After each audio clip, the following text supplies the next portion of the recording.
Aqui pega a visão, Ark não sabe, o verso tá no som. Cantando e aprendendo, a nota no fim vai ultrapassar o seu coração, tipo uma Fala rapaziada, sejam bem-vindos, me chamo Arthur Henrique. Esse é o podcast Saber e Versos, um projeto do Mais Ciência, um projeto do pré-vestibular Jorge da Paz Almeida, e está sendo gravado aqui na Subsecretaria de Igualdade Racial e Direitos Humanos. No episódio de hoje vamos falar um pouco com a tutora de redação, Amanda Guiar. Oi pessoal, eu sou a Amanda, estou no quarto período de Psicologia da UF Campus e sou tutora de redação do pré-vestibular. Isso aí. E hoje a gente está também com a artista convidada, a DJ Luísa Lopes. Oi, bom dia pessoal, eu sou Luísa, sou DJ, produtora de eventos, professora de discotecagem, então aí. Isso aí, rapaziada. Hoje a gente vai falar sobre o Enem de 2024, desafios para a valorização da herança africana no Brasil. Entendeu, rapaziada?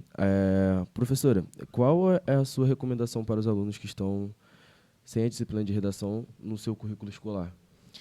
A falta de redação é uma coisa bem presente assim, na realidade de quem é estudante de escola pública, né? E às vezes até sem estudante de português, sem professor de português mesmo.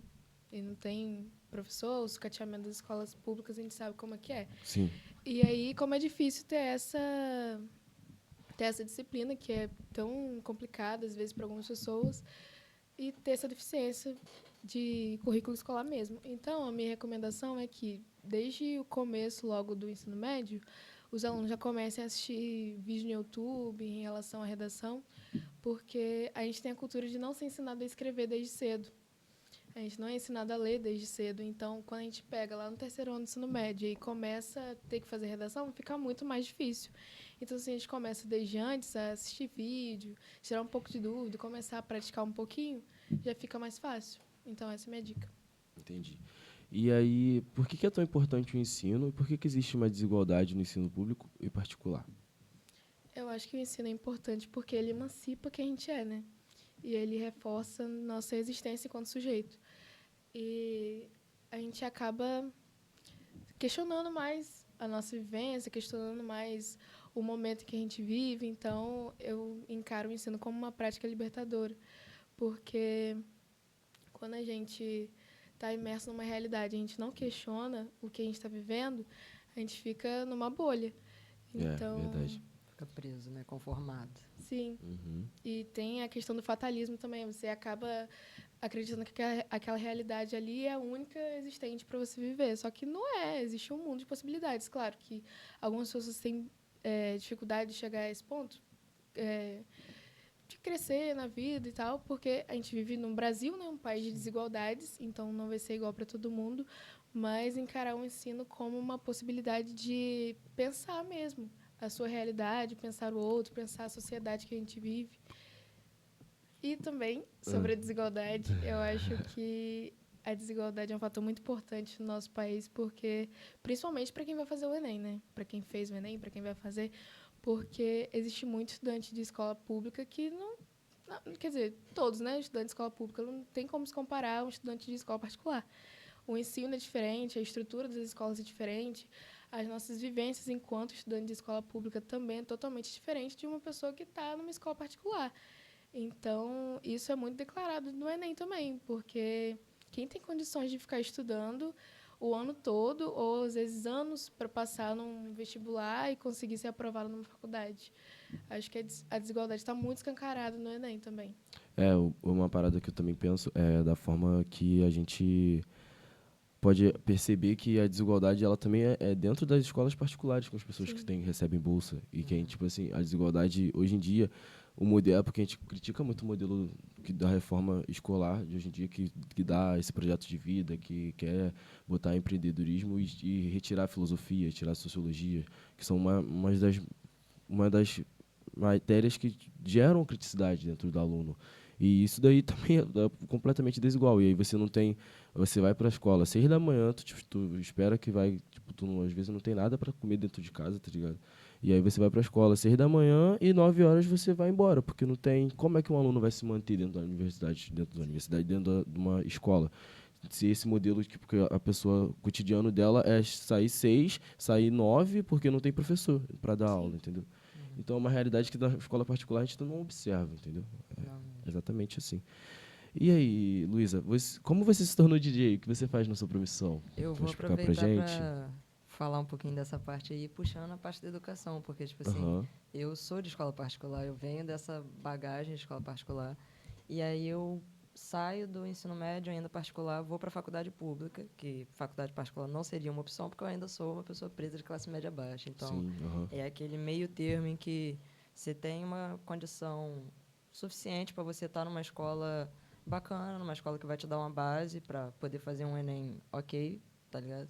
Sem, sem até precisar de um pré-vestibular, porque a Aham. desigualdade é tamanha assim. Por exemplo, Exatamente. estava falando sobre na educação pública as pessoas não terem nem uma aula de português, às vezes, direito. E, de fato. Mas na minha escola particular, por exemplo, eu tive 3 separações da aula de português. Então, no ensino médio, no caso, né, especificamente. Aham. Eu estudava no Salesiano, aqui de Sim. Campos, Dom Bosco, que é também uma escola católica. Uma Que rede é uma rede que do vem da Brasil, Itália. entendeu? É uma rede de Mundial, na catequização verdade, muito né? literal. A gente Exatamente. assistia vídeos sobre a história de Dom Bosco, é nesse nível mesmo, até Aham. hoje.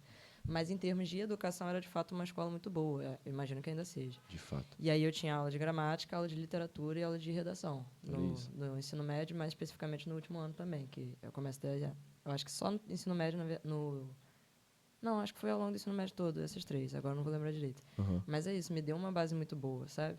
E aí, como DJ, eu começo cedinho ainda também, aí no ensino médio, mas um movimento à parte, assim, fazendo um curso de discotecagem que tinha aqui na época. E que eu saiba, não tem muitas pessoas, né? Eu conheço pouquíssimas pessoas, daria para contar na minha mão, pessoas que já ensinaram sobre discotecagem, sobre isso, que é uma coisa assim, puxa do que você falou, né? As pessoas não acharem que tem outras possibilidades de fazer, mas você ter aula de discotecagem é uma coisa que para a maioria das pessoas é completamente fora da realidade. As pessoas não sabem nem do que se trata a discotecagem. Então, eu tive essa possibilidade, né? Tive essa condição de fazer o curso. Fui seguindo daí. Chegou na época da faculdade, eu dei uma pausa, porque eu tinha todas as dificuldades também de acessar esse meio cultural, sendo a pessoa que eu sou também, né? Uhum. E aí eu dou uma pausa na faculdade, vem pandemia, e aí eu já tinha largado a faculdade, foi toda uma trajetória. E na pandemia eu fico estudando música por conta própria. Mercado musical, música mesmo, história da música no geral. Saio da pandemia fazendo mais eventos assim, porque eu estava começando a me colocar mais na rede social. E estou aí hoje fazendo eventos, tocando, produzindo, dando aula. Estou agora também na faculdade de design gráfico, eu comentei mais cedo. E estamos aí, debatendo várias coisas de vários assuntos diferentes. Melhor forma, melhor forma. Professora, para os alunos que fizeram o Enem, tipo assim, e para os próximos que irão fazer, como é que eles conseguem melhorar a escrita deles até a prova? A gente fala muito só da escrita, mas escrita sem leitura também não é escrita boa. Então, para a gente melhorar nossa escrita, acho que a gente pode ler. E aí, no ensino médio, no ensino no fundamental também, a gente sempre é ensinado que a gente tem que ler e tal, só que aí tem uns livros muito chato, cara. Quem é que de fato lê os livros da É escola? muito chato. Não, tem quem lê, com todo respeito, mas eu nunca li. Eu também nunca li. Também não. E aí era muito chato. E eu acho que a gente pode aprender, assim, a gostar de ler por uma coisa que a gente gosta mesmo. Tipo, eu gosto muito de ler romance. Então, eu vou ler romance. Vai me ajudar na hora da escrita também, porque eu vou ter um vocabulário melhor porque eu tô lendo. Então, a minha dica é, leia o que você gosta. Porque aí, além de você estar exercitando o seu hábito de leitura, você também vai estar melhorando o seu hábito de escrita. Rola esse preconceito, né? Que você tem que ler uma coisa muito específica, muito Sim. tradicional, para aí sim você melhorar, como se uma leitura que entretém também não possa ser uma que engrandece. Exatamente. Da mesma forma, letra de músicas, por exemplo. Uhum. É uma forma de você estar prestando atenção e ganhar vocabulário, ganhar... Repertório. É, repertório mesmo, exatamente. E é tipo assim, é uma parada muito louca, né? Que a gente pensa que... Ah, porque você falou de textos tradicionais. E às vezes você tá num texto que você goste, você encontra, às vezes, pô, eu gosto de ler um suspense, sei lá, e fica desapegado um pouquinho do celular, tu faz uma leitura e, tipo, deixa o celular desligado, desliga um pouco, deixa ele distante, vai pra outra sala. E é uma terapia, mano, porque, tipo assim, a gente fica muito preso por essa tela, essas redes aí sociais, Sim, é um cara. bagulho que te prende e é preocupante, né, mano? Então, o livro é algo que tá ali, concreto, no papel. Tem gente que adapta o Kindle, adapta ao PDF. Sim, sim. Eu não consigo me adaptar a essas paradas. Tipo, na faculdade, muitas das vezes, porque vocês vão ler muito na faculdade, se preparem, porque, pô, é uma verdade. parada que é 2 aulas, 50 textos, tá ligado? 50 textos não, desculpa, 50 páginas, tá ligado?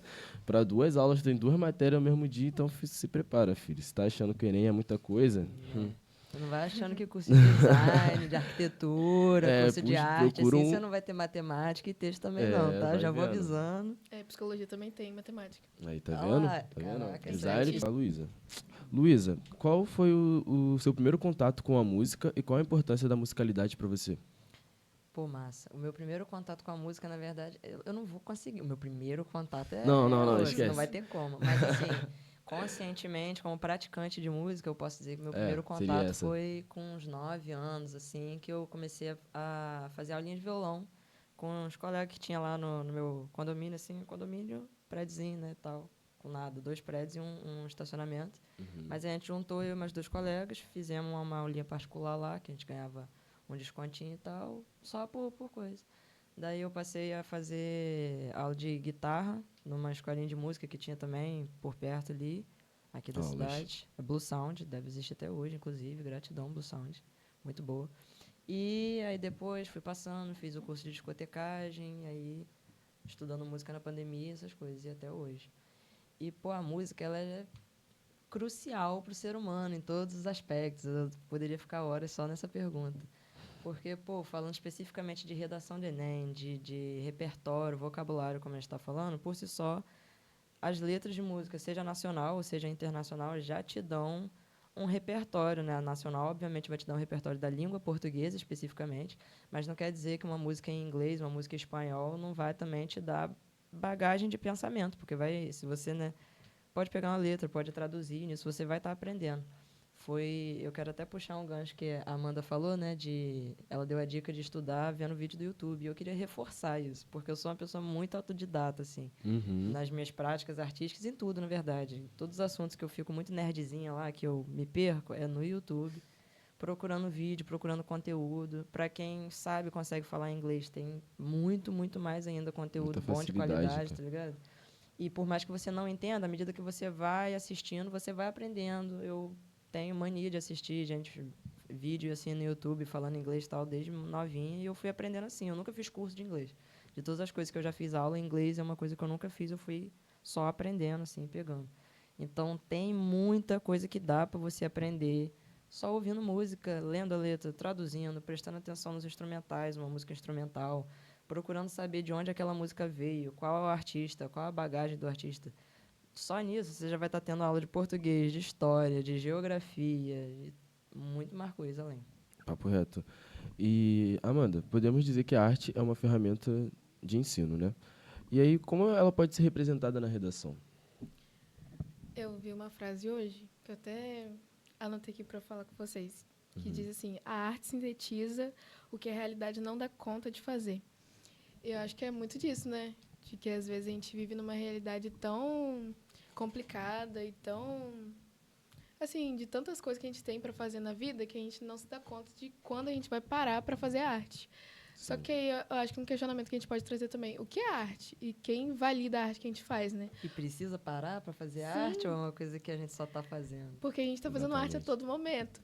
Então, acho que não tem essa de que a gente precisa parar para fazer arte. A gente está fazendo arte a todo momento, como a gente já falou aqui, né? Eu acho que a arte pode ser utilizada na redação, como a Luísa falou, né, em forma de música, porque as músicas elas trazem muito do que a gente vive e também críticas sobre a nossa realidade. 100%. E, além disso, os filmes também, as séries, tudo disso de criticar o meio em que a gente vive, são formas de arte que podem ser usadas na redação também. Tudo Ótimo, agrega. muito maneiro. Exatamente, porque, tipo assim, se a gente for parar pra pensar, o filme. A gente estava falando do filme do Marcelo D2 também, é um marco histórico sobre a musicalidade. Sim. A gente falou sobre. Se a gente for falar sobre o Judas e o Messias Negro, que é um filme que conta a história do líder das Panteras Negras, Sim. também é uma forma de arte. Tudo isso é uma forma de arte, não só. Eu tô falando mais da arte, tipo, afro-brasileira e, tipo, afro-americana. Mas, além disso, existem muitas outras artes. Tipo, por exemplo, a gente tem aquela série que se chama Gambito da Rainha, que conta um pouco sobre a Inglaterra, como Sim, foi esse sim. processo em inglês. Vamos para a próxima pergunta. Luísa, quais as suas experiências com a arte em geral? Ih, cara, a arte é minha vida. Minhas experiências com a arte em geral é... Eu pinto desde criança, assim, sempre me aventurei nessas coisas, assim. Muitas coisas que eu tô, nesse momento da minha vida, conscientizando que eu sempre fiz e me apropriando de novo, assim, tipo... Ainda mais agora, estando na faculdade de design gráfico, né? Eu me vejo tendo coisas que podem ser vistas como muito infantis e muito bobas, Aham. mas que são, de fato, meus trabalhos da faculdade. Eu não posso ter como bobo. Eu preciso levar a sério, porque eu preciso, de fato, fazer e entregar no prazo, porque é meu trabalho da faculdade. Então, me pego, às vezes, fazendo coisas, brincando com papel machê, por exemplo, que é uma coisa que eu fazia quando era criança. Então, me reconectando com papel machê, com lápis de cor, com giz de cera, mas, de fato, de uma forma consciente, de uma forma que emprega a teoria da cor, de uma forma que já busca muitos outros conceitos, mas que, na prática, é meio que aprender a brincar de novo. Porque você precisa se desprender dessas coisas muito adultas, muito tradicionais, certinhas, de que você tem que ter uma postura, você tem que fazer as coisas de um certo jeito, você tem que desenhar de um certo jeito. Então, eu já passei pelo tópico do desenho em si, por exemplo, a Amanda me perguntou agora há pouco, ela viu meu caderninho aqui, inclusive, cheio de adesivinhos de artistas muito brabos, inclusive, da região, Foda. tá ligado? E aí ela me perguntou se eu sou desenhista. E aí eu, com 25 anos, tendo desenhado a minha vida inteira, eu falei, pô, não uso muito esse rótulo, não.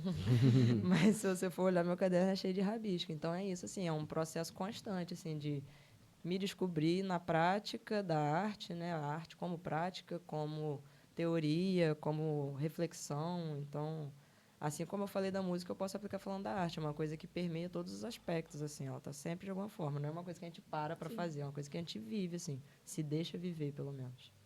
Isso daí me lembrou muito uma parada que a gente falou no primeiro episódio de redação com a professora Jaqueline, que ela disse que o adulto é mais difícil ele escrever do que uma criança. Sim, Porque a criança ela não tem Sim. travas. exatamente. E é o que você acabou de falar, entendeu? Pra Isso, tudo. a gente tem muitas travas sobre isso, até para desenhar. Então, tipo assim, a gente escreve o porquê a gente escreve com medo, entendeu? A gente tem que ser um método certinho para escrever. As crianças não, as crianças escrevem o que elas estão pensando. Exatamente. E ninguém Pinta o que ligam, gosta, pintam o que desenha o que gosta, desenham o que gosta. gosta, entendeu? E é sobre isso, gente. A gente tem que parar de travar nossas ideias e pensar que vamos escrever sobre isso, vamos falar um pouco sobre a arte, vamos fazer o que vocês estiverem dando na telha. Tem Entendeu? uma frase que me veio que eu falei uma vez com o colega meu, JZ. Grande JZ também, um artista muito bravo da cidade. E a gente estava falando sobre brincadeira, porque ele é palhaço, de fato, ele é um artista circense. Uhum. E a gente estava conversando sobre jogos. Ele estava falando sobre uma professora que era mestrando ou doutorando em jogos, uma coisa assim. E a gente estava muito pirado naquilo. Como que você faz um doutorado em jogos? Tá ligado? Foi o que eu falei, né? De você levar a sério uma coisa que, na verdade, é muito boba. E é isso, tipo, você estudar, de fato, como que o jogo, ele influencia, como que ele te estimula, como que faz isso. E aí eu virei pra ele e falei uma frase assim, tá achando que o jogo é brincadeira, uma coisa assim. E aí a gente ficou só dando muita risada, tipo assim, realmente, né, tem um negócio de você levar a sério o ato de brincar, você se dá espaço. É uma coisa que merece espaço, cuidado, atenção, assim, sabe? Você se dedicar um tempo a brincar. Brincadeira tem hora que é trabalho, mas tem hora que é brincadeira, e a brincadeira é necessária também, ela não é boba. Ou ela é boba, mas não tem nada de errado nisso. Exatamente. Muito maneiro. Amanda, como que o tema da redação foi importante para a construção de uma redação voltada para um recorte afro-brasileiro e que os alunos poderiam citar isso? Acho que foi muito importante a redação, né, com esse tema, porque para a gente pensar a nossa realidade enquanto povo brasileiro também. Pensar a nossa realidade aqui, né? Que a gente no podcast a gente está falando de pessoas negras, nós somos pessoas negras. Então, pensar sobre nossa própria existência. Exatamente. Então, como foi importante, sei lá, um estudante negro tá vendo aquele tema ali e pensar assim, nossa, a minha origem tem que estar sendo valorizada também. E às vezes a gente não pensa muito sobre isso, mas é importante a gente trazer à tona todas as questões que foram silenciadas para a gente durante tanto tempo, que foram apagadas e tal. E aí é importante porque a gente poderia pegar vários recortes do que acontece no Brasil, né? Desde o processo de escravidão até a falsa liberação do povo escravizado, que não aconteceu de fato, né? Vem sendo Porque- escravizado até hoje. de a certa gente está sendo forma. escravizado até hoje. E aí, várias outras situações também que a gente poderia citar, como o racismo também, que é existente na sociedade, que é estrutural na nossa sociedade, que possivelmente não vai acabar. E é isso, eu acho. E alguém acha que não existe racismo no Brasil. Entendeu? Tem E gente que esse acha tema isso. pegou muita gente até por isso, né? É, Não mano. existe racismo no Brasil. Então, por que de repente as pessoas brancas, muito privilegiadas, que também têm uma classe social acima, não tem nada para falar sobre esse assunto, ficaram completamente perdidas, achando um assunto inútil. Porque De como a fato. gente, como pessoa brasileira, país colonizado, a gente não tem nada para falar de valorização da herança africana no Brasil. Exatamente, tem tudo. Cara, a intolerância religiosa tá aí para todo mundo ver. Tem tudo, cara, que a gente já viveu e o pessoal não tá sabendo dizer. Como assim? A gente é Brasil, a gente é povo colonizado, a gente tem coisa para dizer sim. Exatamente. Qual é o método que está sendo utilizado no pré-vestibular e quais os resultados que vocês foram observados? A gente assiste filmes, né? E faz cine debate. Não deu para fazer muito esse ano por conta da greve que teve, Uhum. mas a gente sempre faz. E aí, nesse ano, a gente assistiu o filme Pureza, que é baseado numa história real de Pureza Loyola, pelo filho dela, que trabalhava como escravo, mas numa escravidão moderna, né? E aí, os alunos, as professoras de biologia e geografia fizeram esse debate. E, coincidentemente, né, num tema de redação que a gente passou para um simulado para eles, foi sobre o trabalho escravo moderno no Brasil. E aí, como isso foi importante, porque um assunto bateu com o outro, e aí, na roda de conversa que teve, né, no Cine Debate, muita gente encarou algumas realidades de que não sabia que era um trabalho escravo moderno, mas que era, né? E com esses debates a gente percebe algumas realidades que a gente vive, mas que a gente não critica. Não conscientiza, É, né? Não percebe. E foi o tema da redação que vocês fizeram no simulado, né? sim. Maneiro. O nome do filme é Pureza e ele foi dirigido pelo Renato Barbieri e direção e produção do Marcos Ligorski Jr. Ele está disponível no Globoplay, tá, rapaziada? Se vocês quiserem ver. E vamos para a última pergunta. Luísa, podemos dizer que a música é uma forma de resistência, né? Então, como as pessoas podem reconhecer essa associação? 100%. Pô, música é uma coisa que, ao contrário do que muita gente pensa, a maioria das pessoas eu acho que tem essa coisa muito presa, para todas as artes, né? Mas falando de música especificamente, tem essa coisa muito presa de que é um dom, é um talento que você nasce, se você não nasceu com esse talento, então que pena, você não pode fazer música, você não pode fazer arte, você não pode fazer nada. E isso é uma completa mentira, porque todo mundo é artista, de uma certa forma, porque a arte, como a gente já falou aqui várias vezes, está em tudo. Então, a música é uma coisa que ela é, como toda arte, muito acessível, ao contrário do que se pensa. Óbvio que um estúdio de gravação não é acessível. Você, de repente, lançar a sua música com uma divulgação maneira não vai ser tão acessível.